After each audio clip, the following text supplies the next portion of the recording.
Assalamu alaikum. I'm Dr. Shiraz from Geneva, and I want to show you a very significant success in the history of global health security.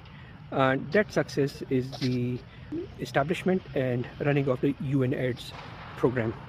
Now, as you can see, there is the WHO headquarters, and across the road in front of the WHO headquarters, you have the UNAIDS headquarters.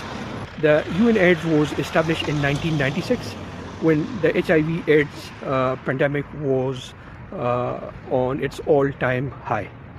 The uniqueness is that it was established by 7 agencies of the United Nations to present an intersectoral, collaborative, and human right-based approach towards the control of HIV/AIDS. One of the reasons for its success was a very clearly articulated vision for the UNAIDS program, that is 95-95-95. It meant that the UNAIDS was established to diagnose 95% of the people who were having the HIV virus. Out of those, the 95% were targeted to be on antiretroviral therapy. And out of those on therapy, 95% were targeted to have a viral control. And through achieving these objectives, HIV/AIDS was no more a public health threat, and it was no more a pandemic. It achieved its objectives. However, the HIV/AIDS never died down completely, and therefore we still need this agency to exist.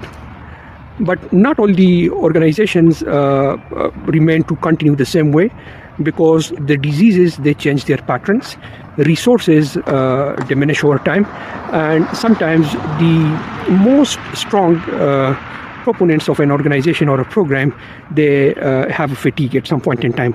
All these things are happening with UNAIDS right now. The donor fatigue, the organizational leadership problems, and the fact that the disease is no more a global pandemic is taking the spotlight up. Now, against the backdrop of the thesis for which this institution was formed, and against the backdrop of the antithesis, what is the synthesis? The synthesis is that the work should continue, but the modalities should change, and that is the transformation that is happening within the UNAIDS system, one of the key global health security initiatives ever launched by the global community.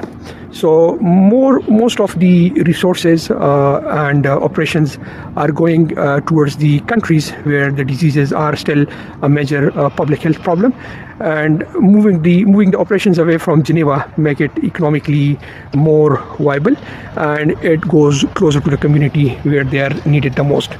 The second thing is that when you're closer to the community, the responses are much faster.